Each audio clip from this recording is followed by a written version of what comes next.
اللہ تبارک و تعالیٰ کی ذات میں، اللہ کی صفات میں اور اللہ کی ربوبیت کے اندر، الوہیت کے اندر کسی کو کسی قسم کا کوئی اختیار نہیں ہے، کوئی اس کا شریک نہیں ہے، اور یہ اپنا عقیدہ بنا کے رکھ۔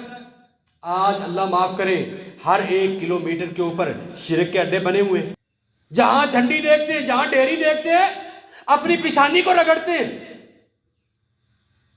ہم کلمہ پڑھنے والے مسلمان ہیں، اللہ کی قسم اللہ تبارک و تعالی قرآن مجید کے اندر مثالیں بیان کرتے ہیں۔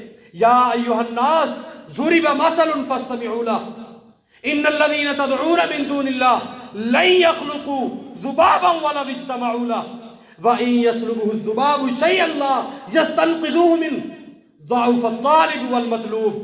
اللہ تبارک و تعالیٰ فرماتے ہیں آؤ تمہارا رب مثال بیان کرتا ہے، ذرا کان لگا کے اپنے رب کی مثال کو سنو کہ جو تم اللہ کے علاوہ کسی کو پکارتے ہو، اللہ کے غیروں کو پکارتے ہو، دنیا کے اندر اللہ تبارک و تعالیٰ کے علاوہ کسی کو اگر داتا مانتے ہو، دستگیر مانتے ہو، بگڑی بنانے والا مانتے ہو، مشکل کشا مانتے ہو، حاجت روا مانتے ہو، آؤ تمہارے رب کا چیلنج ہے۔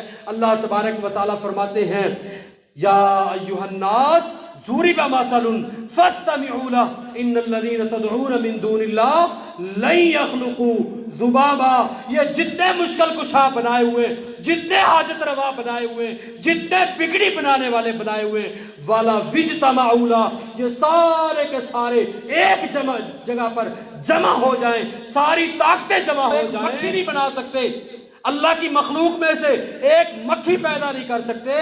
مکھی بنانا تو دور کی بات، اگر مکھی ان کے کھانے میں سے اٹھا کے لے جائے یہ واپس لینے کی طاقت نہیں رکھتے۔